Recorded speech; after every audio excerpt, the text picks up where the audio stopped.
You know how we say, like, sometimes less is more? Well, less can feel like more, but is actually less in narcissistic relationships. And yet, it still messes us up. All right, so I'm going to give you a literature lesson today. I'm going to paraphrase Edith Wharton. Okay, bear with me. There's a character in her novel speaking of the power and influence of people in their midst. They were rich New Yorkers. And she says, well, isn't that the reason for their influence? Maybe they're so influential because they make themselves so rare.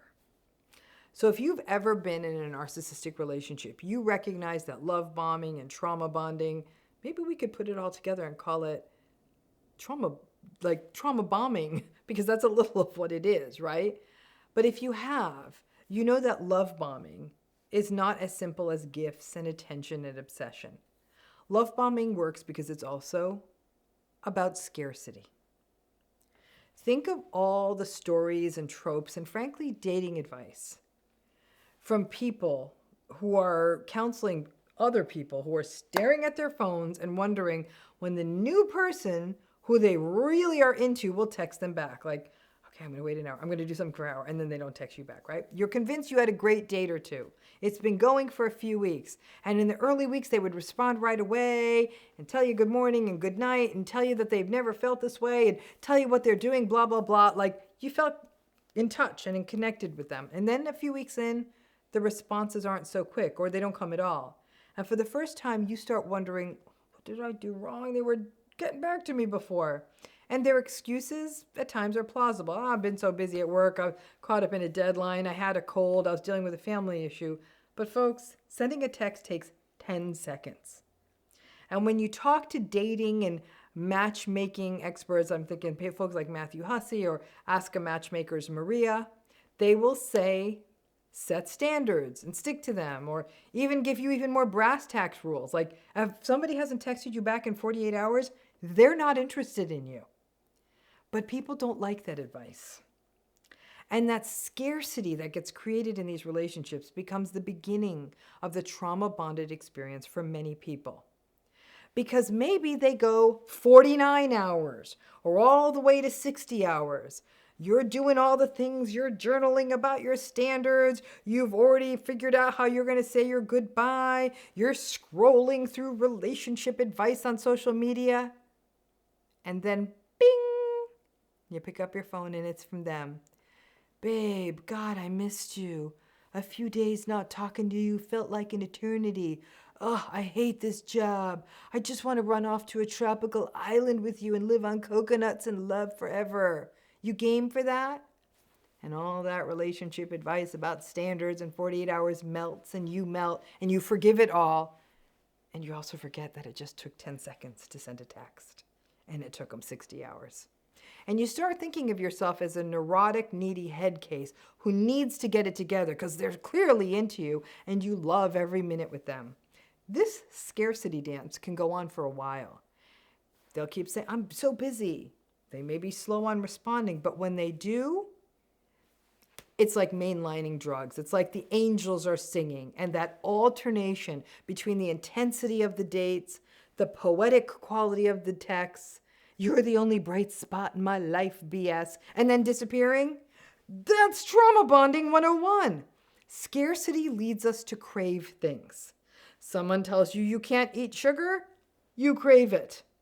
But scarcity also leads us to doubt when it happens in a relationship. And then we sell ourselves on a narrative of our own neurosis. And the narcissistic partner will jump on that quickly. They'll say, oh, you're just my needy little cutie pie. I love how much you love our time together. Trust me this, folks, in 6 months, you're not going to be a cutie pie. You're just going to be needy, and they're going to be mean about it. This has lethal effects in childhood. The narcissistic parent is as slippery as an eel and relatively unreachable. In the most classical case, it's the unavailable narcissistic father. That gendered approach to it, I think that's slipping. I think more moms are clocking in as narcissistic. But regardless, either parent, whomever it is that is narcissistic, they're busy. And the word around the family is, never bother them when they are working. Their study or their desk is like a sacred sanctum looked at with reverence. When they come home from work, you don't know whether to be excited or scared because you don't know if they had a good day or not. So you become hyper vigilant and you read their faces. Even listen for the frequency of the sound of their keys in the door or the tone of your other parent's voice, perhaps when they were on the phone with them. But many narcissistic parents are just simply scarce. They're just doing their own thing. So to get an audience with them is a big deal. They may do something like take you on an errand or ask you to help them with something around the house they need to get done. The errand, the task, it's what they want. You don't want to do it. You want them to throw a ball with you or play with you. Again, it's not them taking the time to do the thing you want. It's them calling you, beckoning you to do what they want. So when they do beckon you, you go running because maybe this time, and it is very rare that this happens, they'll care. Maybe they'll be interested, laugh, maybe take you out for ice cream. A child doesn't have words for this. These little interludes, though, contribute to this sort of pseudo sense of safety. See, they love me, they see me, they want me to go with them. I am someone to them. I remember for myself that sometimes I would I'd be the one who got to go on the errand to the local men's clothing store. It was stultifyingly boring. There were these two big velvet chairs in the store and a big bay window with wooden framing on it that looked outside. I don't even know why I was brought there, but I remember being so bored and I was looking for patterns and the colors of the ties. I remember once I tried to touch them and move them around because I was so bored and I got scolded by the man who worked there. The store, though, was sort of rather grand, and I would be so bored I'd pretend I lived in it. That was my house and I lived in it. The thing, though, that wasn't happening as I tried to entertain myself in the stores, I was not for a second attuned to by the parent who brought me. And let me tell you, men's clothing is dull. It's grays and browns and blacks, so the whole thing was dull and boring and had nothing to do with me as a child. But it was probably one of the only times I would be included. And I'll be frank with you, forget that issue. That ended up becoming a pattern that hamstrung me for most of my adult life. In relationship after relationship, I would go along with things that my partner wanted to do that had 0% interest to me. But I would do it just as a way to have time with them. I don't do that anymore. It takes a while to break these cycles. I'm almost 60. So the more unavailable the narcissistic parent, in some ways, the more desirable they become. A sort of a greater mythology can build up around the parent. People will say things like, my parent is a great doctor, my parent's a great man, my parent's an important person, doing big things in the world, has important meetings, we have important people over. So if that great, important parent actually invokes your presence, for that moment, you're important, you're valued, maybe you're even loved. Children can often be commandeered in these systems to become errand runners. They will help with anything, just to have that time with that scarce narcissistic parent, just for the chance to bring them a cup of coffee and learn to walk slowly so it doesn't spill and burn them. I had a friend with narcissistic parents when I was growing up, and she would notice when her parents' cigarettes got low. And then she would ride her bike to the package store, liquor store, I guess you say, to get more for them. So they would say, Jenny saved the day. And maybe if she was lucky, she'd get some candy money out of it. I had a client that had learned to mix a martini by the time he was 10. The vermouth, the olives, the glass, all of it. Children become pint-sized valets, bartenders, baristas, and assistants to get the distracted, detached, and unavailable parent to notice them for a brief moment.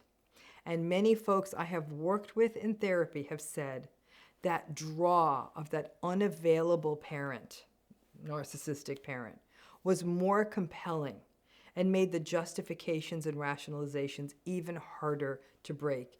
You waited for that break in the clouds where that narcissistic parent gave you their son for a moment. The assumptions around scarce people who are important to us is that somehow we are lacking something or have to perform to be loved or even noticed, and that we're lucky when we finally are.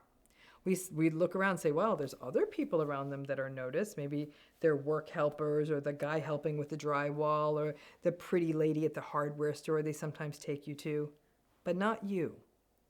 As we get to adulthood, We get to hear how compelling all the other people in their lives are. We wonder why we aren't being texted back. We assume it's us. That's why they aren't texting us back or calling us back. And we all know the dating paradigms out there, like being the cool girl, the easy breezy, I'm so cool if they don't text me back or reach out. Folks, you aren't okay with that. So you start having to trick yourself that you are. But obviously, this is most impactful in childhood, where we spend an entire childhood trying to get that absent, uninterested, disconnected, unattuned, selfish, entitled, unempathic parent to look at us, to notice us, and to be something they can never be, which is a parent, a caring, loving, attuned parent. That lack of capacity is in them. It was never a lack of lovability in you. But scarcity is powerful, just as Edith Wharton says. Their influence may come from their rarity. Be aware of how this withholding, withdrawing, never quite there dynamic can make the tiny breadcrumb scraps of them being there so compelling, and the shifts we will make in ourselves, doing things we don't want to do, being sure we do every single thing we are asked, and blaming ourselves when that parent or person isn't available or interested, but planting the seed in our minds that if only I was important enough, that they would notice me. Be aware of this dynamic, whether it is the disinterested parent or the disinterested partner, because this scarcity dynamic can lead us to fight for something that simply is not worth fighting for. Thanks again.